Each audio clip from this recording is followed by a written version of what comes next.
বঙ্গবন্ধুর পরিবারের সদস্যরা আর নিরাপত্তা পাবেন না।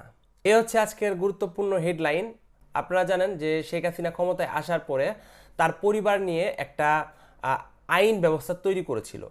অবশেষে সেটি ভেঙে দিলেন ডাক্তার মোহাম্মদ ইউনূস। নিউজে কি কি আছে আজকের এই ভিডিওতে সেটি আমি আপনাদের পড়ে শোনাবো। কেন বঙ্গবন্ধু পরিবারের নিরাপত্তা ভেঙে দিলেন ডক্টর ইউনূস? বঙ্গবন্ধু শেখ মুজিবুর রহমানের পরিবারের সদস্যদের নিরাপত্তা আইন বাতিলের সিদ্ধান্ত নিয়েছে অন্তর্বর্তী সরকার। বৃহস্পতিবার 29 আগস্ট মন্ত্রী পরিষদ বিভাগের উপদেষ্টা পরিষদের বৈঠকে জাতির পিতা পরিবারের সদস্যগণদের নিরাপত্তা রহিতকরণ অধ্যাদেশ 2024-এর খসড়ার নীতিগত চূড়ান্ত অনুমোদন দিয়েছে। মানে তিনি এটা পুরোপুরি বাতিল করে দিয়েছে যে বঙ্গবন্ধু পরিবার আর কোনো নিরাপত্তা পাবে না, স্পেশাল প্রোটোকল পাবে না।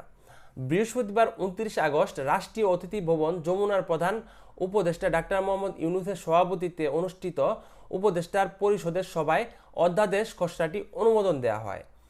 প্রধান উপদেষ্টার কার্যালয় থেকে পাঠানো বিজ্ঞপ্তিতে বলা হয়েছে, জাতির পিতা বঙ্গবন্ধু শেখ মুজিবুর রহমানের পরিবারের সদস্যদের নিরাপত্তা প্রদান সংক্রান্ত বিধানসমূহ প্রশাসনিক ব্যবস্থাপনায় কার্যকর করা সম্ভব নয় বিধায় আইনের কতিপয় বিধান বিলোপ সহ অন্তর্বর্তী সরকারের প্রধান উপদেষ্টা নিরাপত্তা বিধানের বিষয়টি সংযোজনপূর্বক বিশেষ নিরাপত্তা বাহিনী স্পেশাল সিকিউরিটি ফোর্স সংশোধন অধ্যাদেশ 2024 উপদেষ্টা পরিষদের বৈঠকে সর্বসম্মতিক্রমে অনুমোদন করা হয়েছে। বিজ্ঞপ্তিতে আরও বলা হয়, বিগত সরকারের সিদ্ধান্ত অনুসারে জাতির পিতার পরিবারের সদস্যগণের নিরাপত্তা আইন 2009 63 নম্বর আইন প্রণয়ন জারি করা হয়েছিল।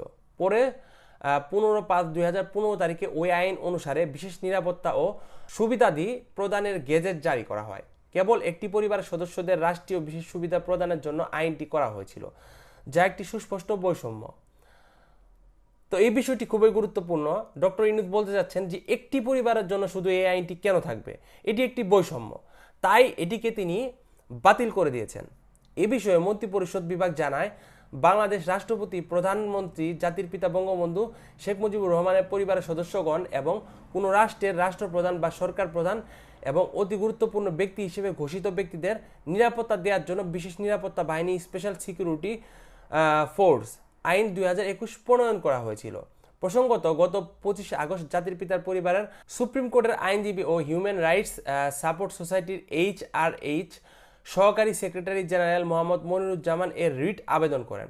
এ বিষয়ে আদালতে এখনো শুনানি হয়নি। তো এখনো এই বিষয়টি ঝুলিয়ে আছে আদালতে, এখনো এটার কোনো শুনানি হয়নি। এটা ডক্টর মোহাম্মদ ইউনূস এটার জন্য আবেদন করেছে যে এটা বাতিল করা হোক। তো আমি যতটুকু বুঝতে পারছি, যেহেতু ডক্টর মোহাম্মদ ইউনূস এটার পক্ষে, অবশ্যই এটা বাতিল হবে।